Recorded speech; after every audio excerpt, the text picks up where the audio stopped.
You are listening to What Came from the Radio. This is Jay Feldy, aka L Man, aka Jennifer Lee Feldman, aka maybe Jen Tonic, aka who cares? Doesn't matter. We got someone real special, real talented right here who knows a bunch of stuff about film that I don't, and I probably won't ever know because we got different set of skills, and I love people who have different set of skills and different interests than I do because that is how you make the best things in life. You put people with different skill sets together, and there you go.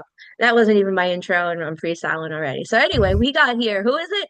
Dylan Gerbitz, the creator, writer, my director, and co-producer of film now in production called The Airwaves. Hello.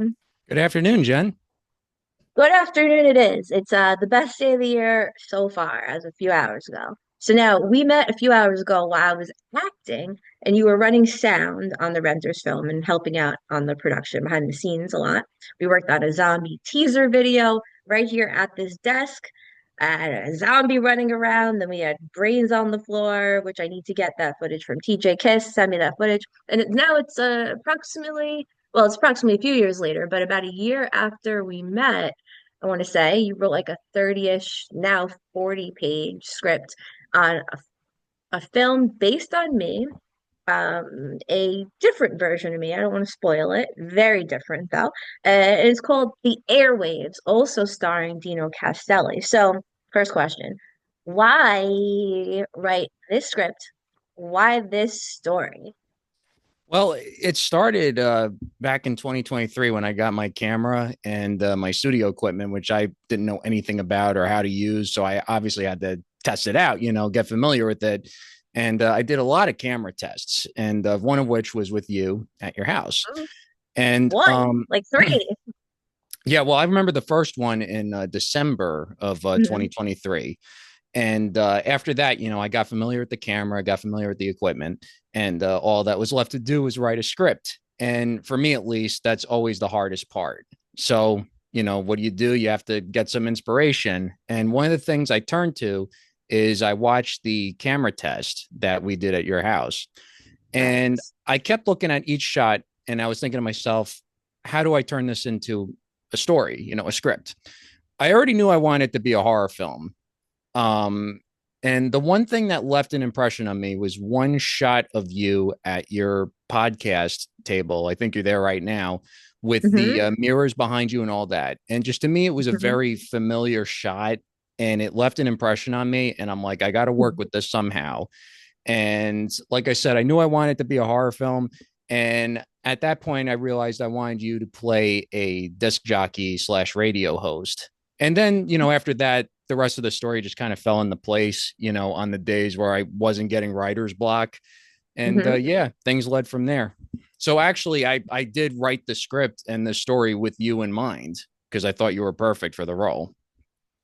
Thank you very much. Now, I didn't really want to make this all about me because I'm not the character in the film, which would want to just talk about herself the whole time. So we're not going to go to anything about me yet. Not yet, because I did have one question about me. So now back to you, and really the art of the craft. So now filmmaking is challenging. It always, I would say, always 100% of the time, it forces us to learn new things. You got to learn something new. Can't be resistant to it. I'm kind of resistant to learning new things. It gives me a ton of anxiety, I guess, anticipatory anxiety before I do anything, even go to the grocery store. So now sometimes we massively struggle to learn these new things, and other times with filmmaking skills, they just flow and they come naturally. So I noticed right away that number one, you've clearly studied film more than most people, definitely more than myself. You've paid attention to specific types of shots from modern films to films dating back to the 50s, maybe even the 20s, like silent films. I mean, this guy knows his films, his shots, his angles, and maybe some stuff that would bore me.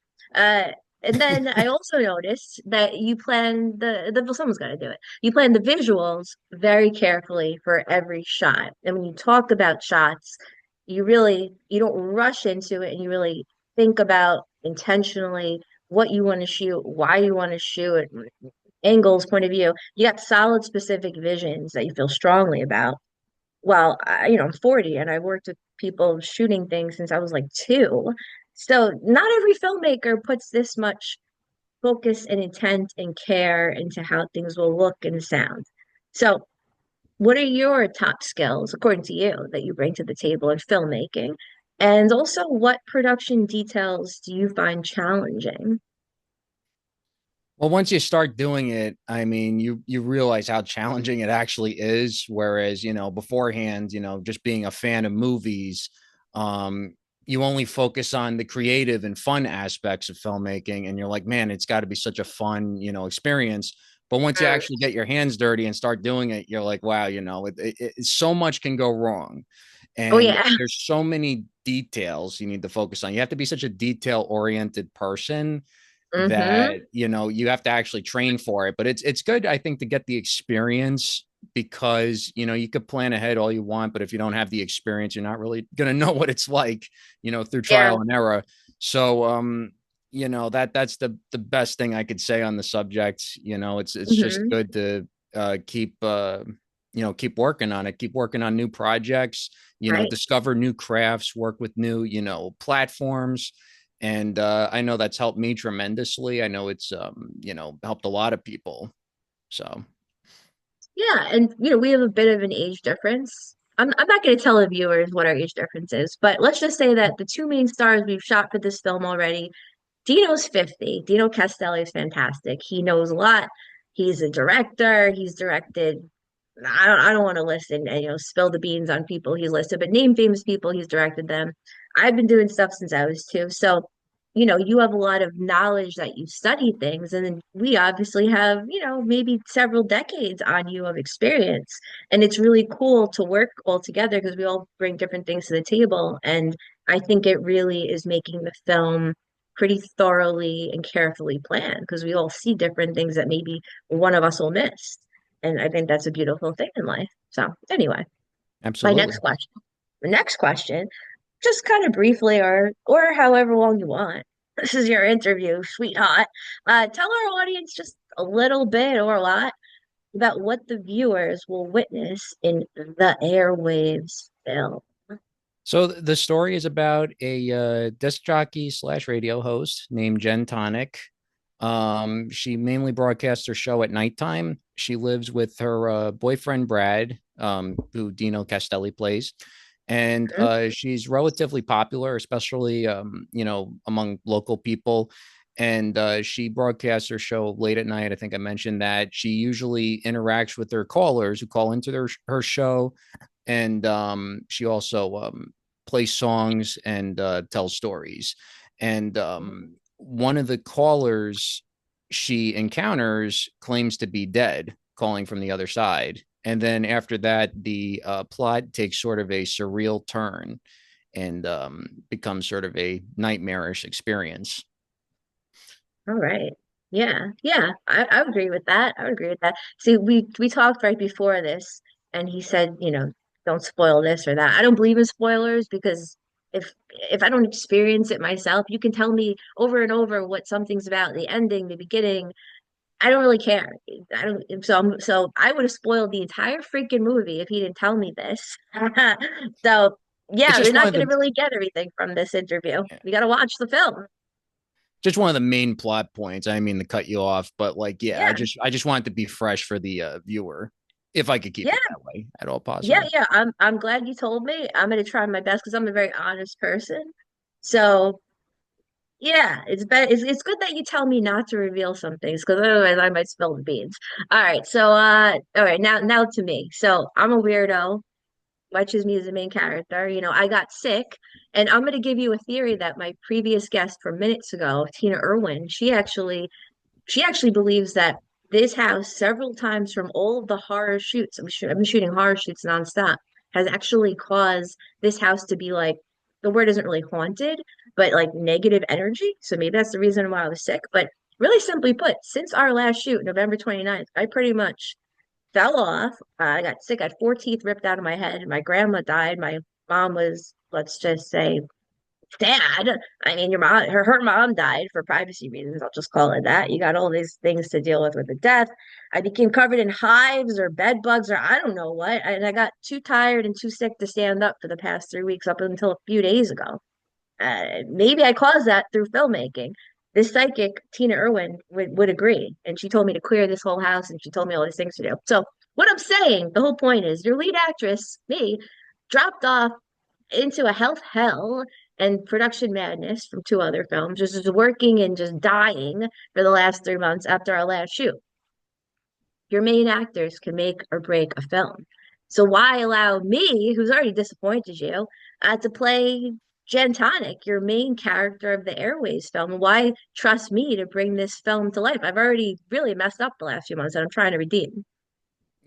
I can't picture anyone better actually. I'm glad you brought up the age thing and the fact that Yeah, you're okay. 40 because I wouldn't want to. Am I allowed to curse on this? No, no radio. No. Oh, No. okay, gotcha.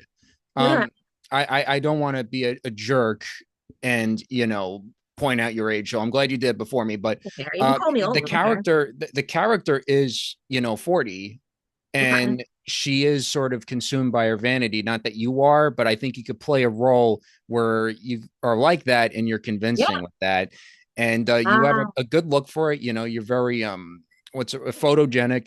So like mhm. I think it works. It wouldn't work with just some ordinary 20-year-old. You know what I'm saying? Or 18-year-old or whatever, or a girl my age, 29 years old. Like someone like Right. you, I think is actually perfect because you fit the description, and Hmm. I think it's going to make the film that much better, to be honest. And I'm glad you're still on board with the I, project, and that oh, you yeah. have, yeah. I Oh mean, no, I'm definitely still on board. Sometimes you get things happen in life and they take over your entire life. I think it's also good to wait too because new Mm, ideas could come about. Whereas if you true. make it a rush job, you'll regret not adding certain things down the line that you'll think of later on. Murphy's Law, and you know, I have no problem being patient with it as long as it gets done. Okay, because you don't understand. I'd say almost every day, all day, I'm consumed with guilt because I really believe in. I even have song lyrics list talking about wasting people's time and it's a crime to waste people's time. Apparently, that's a song lyric I wrote. I have all these things about time. So I've been feeling guilty for like several months, but truly, like I was not in a state to play this character who really needs to be on. If the character was sick and tired and depressed and stressed, sure, maybe if it required very few lines. But the only thing I've shot since I saw you that I was capable of doing was like fight scenes with no lines. It's like, okay, I can raise someone over my head and not talk. But this character is very wordy. She's quick. So I think I'm back to it. I'm gonna take Tina Irwin's tips and clear this house. Got my mind back because this character's got to be. I mean, she is not slow and she's not a follower. And to lead, you better have your stuff together. All right, so switching topics. Now, random question. What character in the airwaves, do you identify with the most? Any characters? I think to a certain extent, I identify with all of them, in very Really? small ways. Yeah, I think when I write each character, I put a piece of myself, in all of them just to try and make them believable, different attributes of mine, I guess. But Hmm. that's what I think, you know. I'm sure that probably applies to other writers and people who come up with stories too. They either put attributes from someone they know or their own Mhm, self. And mhm. for me, I'd say that's definitely the case with airwaves, fragments, Hmm. I'd say. Are there any fragments of Gentonic that remind yourself, remind you of yourself? Yeah. Again, I'm going to have to try and watch my tongue, like not curse, but like Yeah, she's yeah, a jerk to some of her callers. She has a bit of an right. arrogance and an air about her. I think to myself, like, I'm flawed. When I'm at my most arrogant or my most sarcastic, or if I want to stick it to somebody, how would I talk to them? And that's Okay. where I incorporate, some of Gentonic's behavior. I'm not going to mention any names, but like certain characters or like victims in the story. And, Hmm.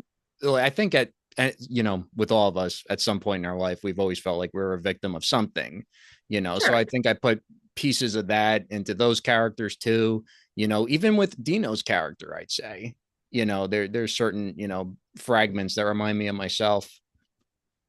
Like you have I to hope. put up with my BS in real life because there's always some BS that your See, actor and co-producer is going to bring to the table, and he has to put up with mine.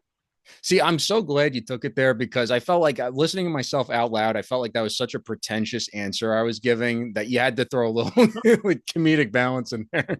I'm like, I hey, don't think I don't that's know if I'm, pretentious at all. What? yeah, I don't know, but I I also grew up appreciate it. around a lot of pretentious people, and There you go. yeah. I mean, this whole entire area where I've lived my entire life, every DC pretentious, Jericho Yeah. High School pretentious. I mean, whatever. Anyway, all right. Here's an interesting question. This is from my dad, actually. I wrote it, but it's his idea. So. He really likes what we shot, by the way. I showed both my parents the other day, and they were like really into it. And he goes, and my dad said, "Oh, where'd you get this story idea?" And my mom said, "You got to tell him, the visuals are really good." Like when she really feels, I guess I use the word entitled, or she really believes something, you got to tell him, you got to tell him. So, and I said, "Yeah, that's a main reason why I wanted to work with him. I knew, I didn't know what the story was, but I knew the visual would be good." So here we go. Let's just say an investor with some very deep pockets came along and wanted to pay you to turn the airwaves, which is a pretty long, short film. It might even feel like a feature film to some people watching, or it might feel like 2 seconds. It might be that engaging that it feels like 30 seconds. So let's say they want to turn into a feature film. Now, would you add on scenes? Would you make a prequel demonstrating what happened before all the stuff we see in the airwaves? Or would you make a follow-up or a sequel? Or would you just totally abandon the whole freaking concept and never speak to Dino Castelli and me ever again? If that opportunity ever struck at my door, I, without question, would make the airwaves into a full length feature film because I know I would make it work and I would make it good. There's a lot of material that I've actually thought of that's Hmm. been hard because, it would require a big budget. It would require more people.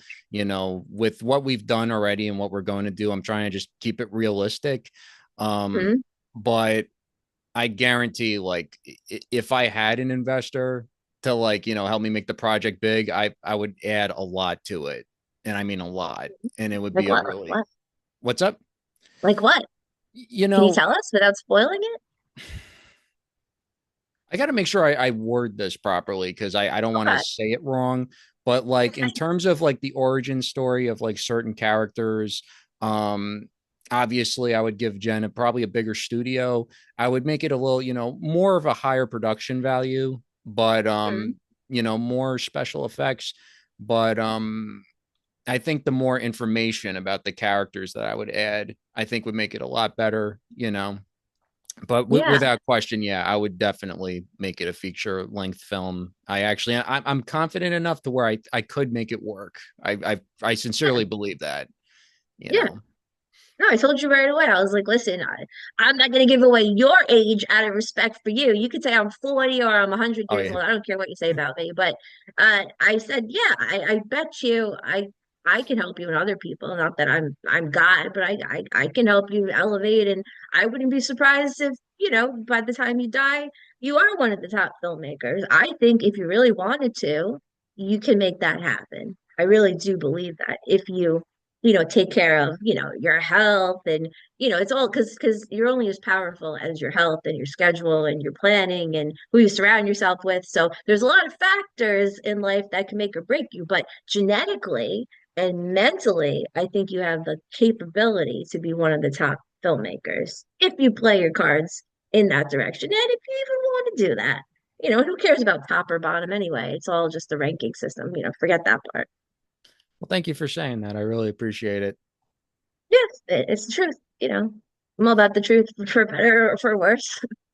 Or my truth, not necessarily the truth, because I don't know the truth necessarily, or maybe I do. But anyway, so we're at the last minute of this interview, and we'll probably do a follow-up when this film is finished. Any thoughts? Anything on your mind that you'd like to share about anything to anyone? I would really appreciate people watch the film once it gets released, and I'm going to submit it to festivals. I'm going to submit it to streaming services. You could check the IMDb page for updates or the Instagram page because I have both for the airwaves. And Okay. once me and Jen continue production, we will be sending out updates. um And I very much appreciate this. Awesome. So it's the airwaves, and just check that out and just type in Dylan Gerbitz. Anything else? Yes, not Dylan Gerbil, At as some Dylan people Gerbil. confuse it. Any Instagram handles to find you at? The company I associated with is Silver Screen Addicts. It's my YouTube Okay. channel where I've actually, done like movie reviews and movie related Oh topics. yes. Yeah. So that's the company I'll be using for the airwaves, and Love it. also on the IMDb page. Um, but yeah, that's about it. I didn't get to, it was in my notes, but yes, Silver Screen Addicts totally neglected this. We focused all about the airwaves, film and I, and yeah, which would match the character. Just want to throw this out there before I close. I think he has the best, most thorough review of the Titanic. God, you can hear my Invisalign list big time. I hated the movie Titanic. I mean, I hated it. That this will be another show. We'll continue this another time. Maybe we won't. I don't know how interesting this will be for listeners, but don't get me started. There's even a psychic out there who thinks I was a rich lady who died in the Titanic, and I think she told me this and didn't know how much I hated it. I walked out the movie as a kid. I was like, "What the heck is that? What the heck?" And he writes this scathing review that I discovered a couple of months ago while on this elliptical that you can't see behind me, and I loved it. And there's a sex scene with Kate Winslet, and he's like, it's not sexy. And it's like, no, it's not.